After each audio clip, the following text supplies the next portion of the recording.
When I first saw the house, I thought it was perfect. It was old but charming, with a spacious yard, a wraparound porch, and enough rooms for me to finally have my own office. It had been a long time since I'd owned a home, and I was eager to settle into a quiet neighborhood after years of city living. The realtor called it a fixer-upper, but I didn't mind. I wanted a project, something to make mine. The basement, however, was the one part of the house that gave me pause. It wasn't even on the original tour. The realtor skipped over it entirely. I had to ask to see it. The moment she opened the door to the basement stairs, I felt off. A damp, musty smell wafted up, and the wooden stairs looked precarious, almost rotted. The light at the bottom didn't work, so I had to use my phone's flashlight to get a look. The space was huge, stretching the entire length of the house, but it was dark and unfinished, with low ceilings and exposed pipes. I chalked up my discomfort to the eerie atmosphere and decided it would be good for storage. Fast forward a month, and I was moving in. The first few days were busy with unpacking, meeting neighbors, and dealing with minor repairs. I didn't think much about the basement until I started hearing noises. At first, it was subtle, a faint creaking like footsteps, and an occasional sound like something being dragged across the floor. I dismissed it as the house settling. After all, it was over 100 years old. But the sounds didn't stop. They grew louder, more distinct. One night, I heard what sounded like whispering. It was so faint I thought I might be imagining it, but it was enough to make me pause. By the end of the first week, I couldn't ignore it anymore. Every evening, the noises would start around 10 p.m. and continue until early morning. It wasn't just the creaking or whispering anymore. Sometimes it sounded like heavy breathing, like someone or something was down there. I finally decided to investigate. Armed with a flashlight and a baseball bat, just in case, I made my way down the stairs. The air grew colder with each step, and the smell was worse than I remembered. It wasn't just musty, it was acrid, like something rotting. I scanned the room with my flashlight, but nothing seemed out of place. Old shelves lined the walls, filled with cobwebs and forgotten tools. The concrete floor was cracked in places, but otherwise unremarkable. Just as I was about to head back upstairs, I noticed something strange. In the far corner of the basement, the wall looked wrong. The bricks were a different color, as if they'd been added more recently than the rest of the house. I approached cautiously, tapping the bricks with the end of the bat. They sounded hollow. Curiosity got the better of me. I grabbed a hammer from one of the shelves and started chipping away at the bricks. It took a while, but eventually I broke through to the other side. Behind the wall was a small, dark room. The smell hit me first, overwhelming and nauseating. I shone my flashlight inside and immediately wished I hadn't. The room was filled with old, decaying furniture, chairs, tables, a broken mirror, but what caught my attention were the chains hanging from the walls. Rusted metal cuffs dangled from them, as if they'd been used to restrain someone. The floor was stained dark brown, and I didn't need to guess what it was. My stomach churned, and I stumbled back, nearly tripping over a loose brick. I didn't sleep that night. I couldn't. I kept the lights on and sat in my living room, clutching the baseball bat.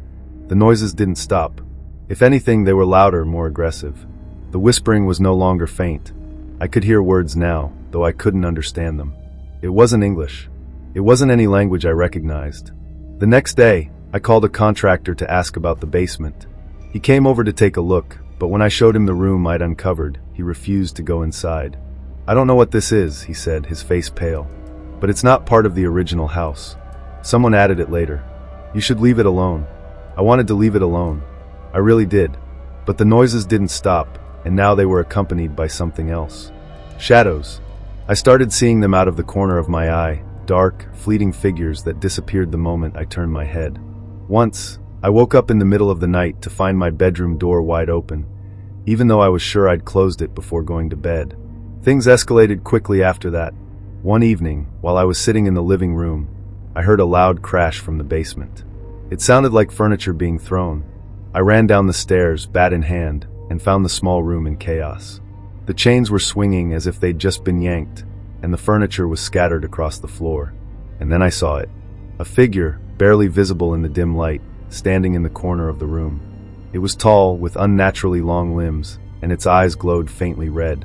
I froze, unable to move, as it slowly turned its head to look at me. I don't remember running back upstairs, but I must have. I locked the basement door and shoved a heavy dresser in front of it. That night, I slept in my car, parked down the street. The next morning, I decided I couldn't stay in the house any longer. I started packing, but as I was loading boxes into my car, I realized I'd left my phone inside. Reluctantly, I went back in to grab it. That was when I heard the basement door creak open.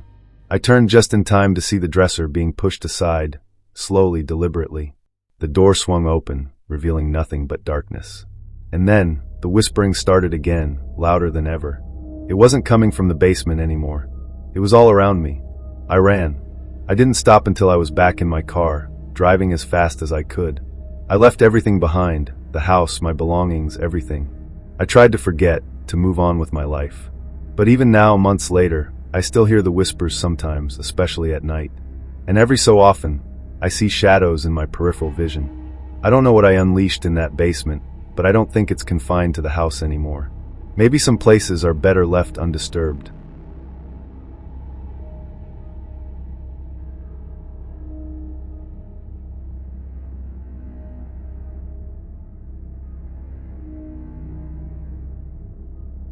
When my fiancée, Kara, and I moved into our new home, we felt like we had finally made it.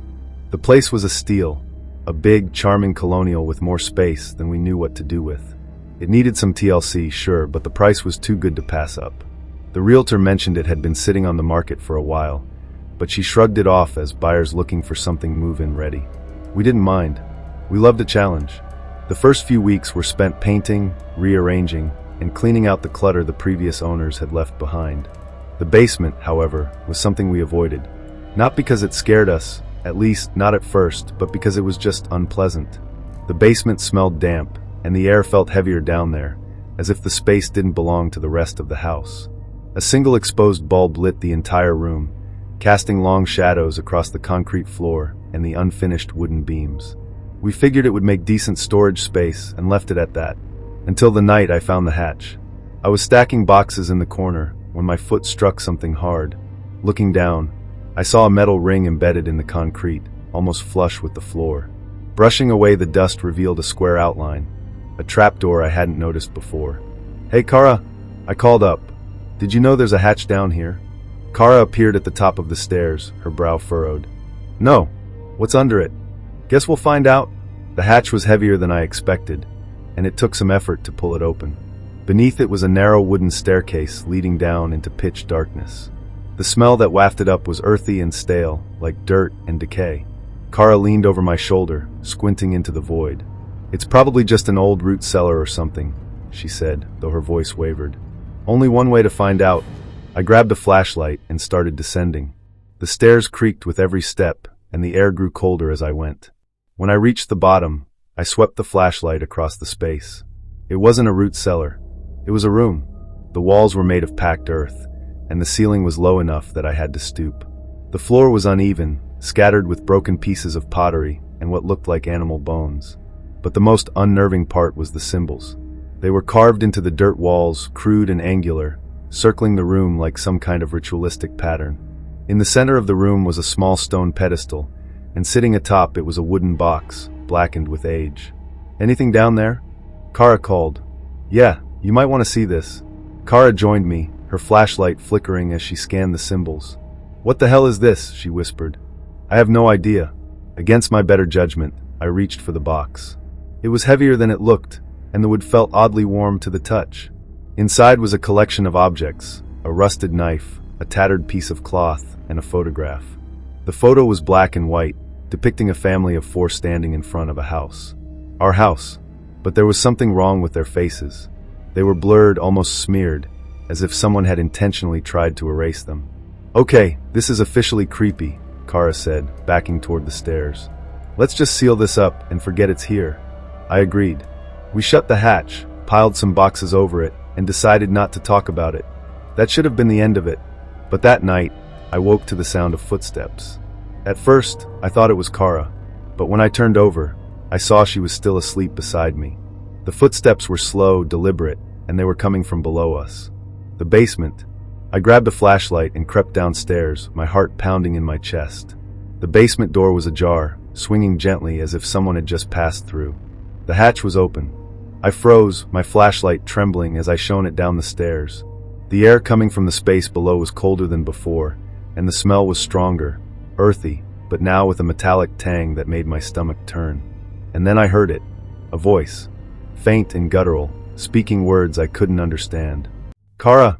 I shouted, backing away from the hatch. She came rushing down the stairs, her eyes wide. "What? What's wrong?" I pointed to the open hatch. "Something's down there." Kara hesitated, then grabbed her phone to call the police. They arrived within minutes, but when they searched the basement and the space below, they found nothing. The hatch was shut when they got there, and they looked at me like I was crazy when I insisted it had been open. Over the next few days, the house grew colder. The footsteps became more frequent, and Kara began complaining of headaches and nausea. One night, she woke me up, her face pale and drenched in sweat. "I saw them," she whispered. "Saw who?" "The family. The one in the photograph. They were standing at the foot of the bed." We decided to leave the house the next day, but it was too late. That evening, as we were packing, the lights in the house began to flicker. A low, humming sound filled the air, vibrating through the walls. And then the basement door slammed shut with a deafening bang. We ran for the front door, but it wouldn't budge. The windows wouldn't open either. The humming grew louder, drowning out our panicked cries. And then we heard the hatch open. The last thing I remember was the sound of footsteps coming up the basement stairs, slow and deliberate, followed by the creak of the door opening behind us. We never left the house, but sometimes late at night, if you walk by it, you might see shadows moving in the windows.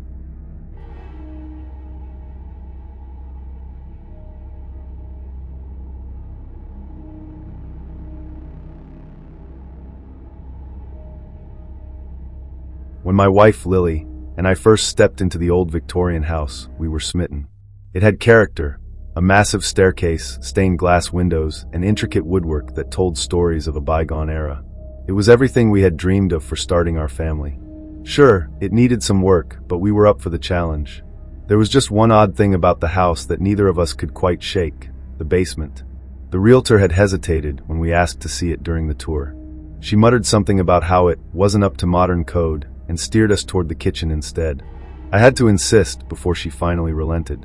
She fumbled with the lock on the basement door for longer than seemed necessary, then stepped aside to let us descend the creaky wooden stairs.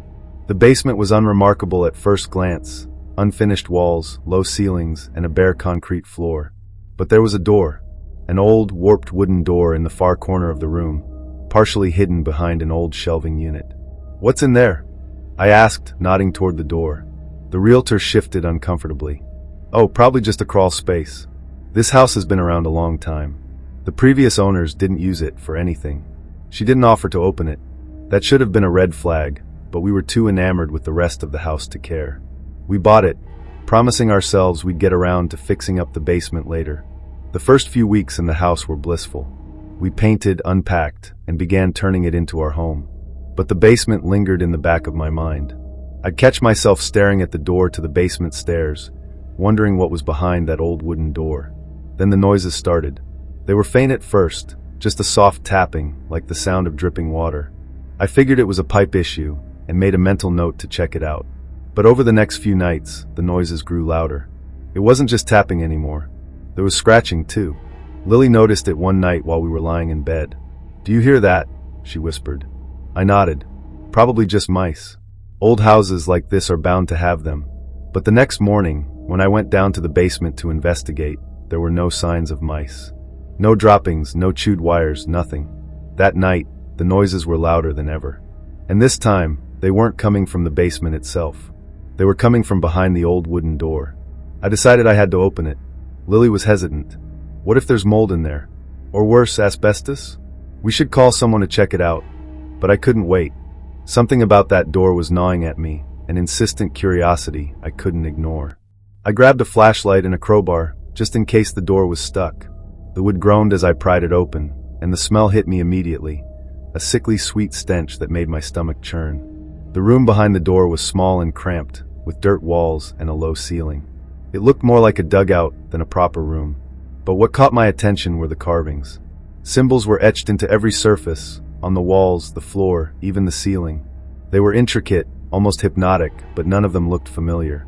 In the center of the room was a wooden box, about the size of a small chest, covered in dust. Against my better judgment, I opened the box. Inside were old, brittle photographs. The images were faded, but I could make out faces, dozens of them. Children. They were posed stiffly, their expressions blank. And in every photo, standing behind the children, was a man in a black suit. His face was obscured, either blurred or scratched out. I felt a chill run down my spine and dropped the box. That was when I noticed the scratching. It was coming from the walls. I backed out of the room, slammed the door shut, and ran upstairs. Lily was waiting for me in the kitchen, her face pale. "What happened? You're white as a sheet." Before I could answer, we both heard it. A loud thud from the basement, followed by the unmistakable sound of footsteps. We didn't sleep that night. The next morning, I tried to board up the basement door, but every nail I drove into the wood came loose, as if the house itself was rejecting my efforts. I called a contractor, but when I mentioned the symbols and the hidden room, he refused to come out. Lily wanted to leave, but I insisted we stay. I didn't want to lose the house we had worked so hard for. That was a mistake. The activity escalated. The footsteps turned into banging, and the scratching became relentless. One night, we woke up to find every door in the house wide open. Another time, Lily found muddy footprints leading from the basement to our bedroom. The final straw came 2 weeks later. We were sitting in the living room when we heard a child's laughter, high-pitched and echoing, from the basement. I grabbed the crowbar and marched downstairs, determined to put an end to it. The old wooden door was wide open. The symbols on the walls glowed faintly, and the wooden box was now empty. Then I saw them. The children from the photographs, standing in the room, their faces blank and pale. And behind them, the man in the black suit. This time, his face wasn't obscured. It was smiling. I don't remember much after that. I woke up in a hospital, with Lily sitting beside me. She told me I had been found unconscious at the bottom of the basement stairs, but she didn't know how I got there. We sold the house a month later. But sometimes late at night, I hear scratching. And when I close my eyes, I see his smile. Some doors are meant to stay closed.